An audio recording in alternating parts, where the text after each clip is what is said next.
Welcome everyone. So today we're going to solve a nice indices problem. So here this kind of question we have is 2 raised to a into 3 raised to b is equals to 12 and 2 raised to b is into 3 raised to a is equals to 18.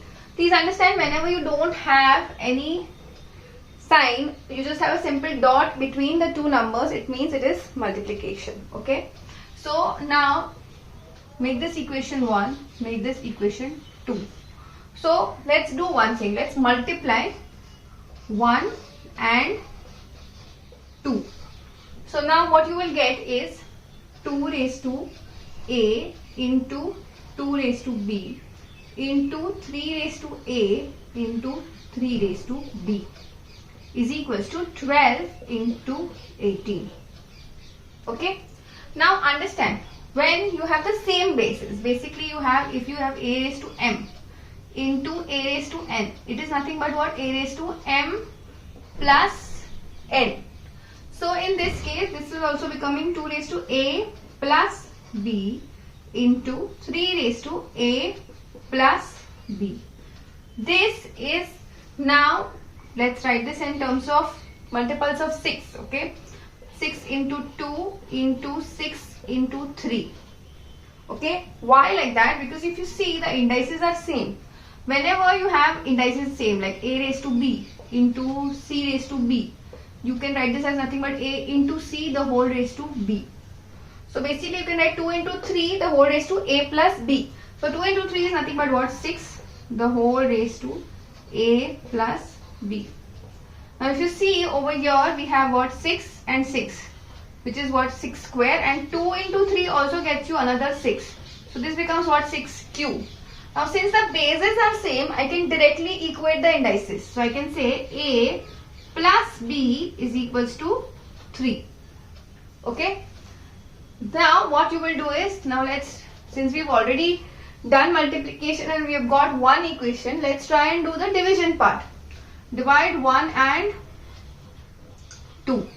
So what you get is 2 raised to a upon 2 raised to b into 3 raised to a upon 3 raised to b. Sorry, this is the reverse, right? 3 raised to b and this is 3 raised to a is equals to 12 upon 18. Okay, so now understand, a raised to m upon a raised to n, same basis with different indices. When they are divided, your indices get subtracted. So you will have a raised to m in minus n. Okay, so this will be now what? 2 raised to a minus b into 3 raised to b minus a. Okay, and this, obviously they are going in 6 tables. When you cancel, you get what? 2 and 3. So this becomes 2 upon 3. Okay, now understand, I have this a raised to m minus n.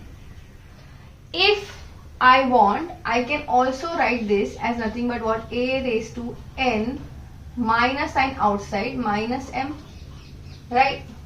When I do that, this, when you open it, you will get the same value as a raised to m minus n. This is very important for you all to know, because I'm using this logic over here. I need to make sure that the indices are same. So I can also write this as nothing but what? 2 raised to a minus b into 3 raised to minus sign outside a minus b is equals to 2 upon 3. Now always remember, when you have a raised to minus n minus m, okay, you can also write this in positive. You can write this a raised to n minus m, okay, by doing the reciprocal. So this will now become 2 raised to a minus b into 1 upon 3 raised to a minus b. Okay, and this is still becoming equal to 2 upon 3. So now you have 2 raised upon 3. The both of them are now raised to what? Same index. So I'm just going to write 2 upon 3 the whole raised to a minus b. And here, since you don't have any index, you are going to take it as 1. Whenever you don't have any index, it is obviously taken as 1. Okay, so now a minus b. So therefore I can say a minus b is equals to 1. Okay, so next what you can have over here is A plus B is equals to 3. So I can say A is equals to 1 plus B from this equation. I substitute this, so 1 plus B is equals to 3. So put this one on this side, so you have 2B. 1 when shifted that side becomes negative 1. So 3 minus 1 gets you 2. So we have, dividing on both sides by 2, you have the value of B as 1. And when you put value of B over here, you will get the value of A as what? 1 plus 1, which is coming out to be 2. So therefore, I can say A value is 2 and B value is 1 for this particular equation. Do like, share and subscribe for many such videos.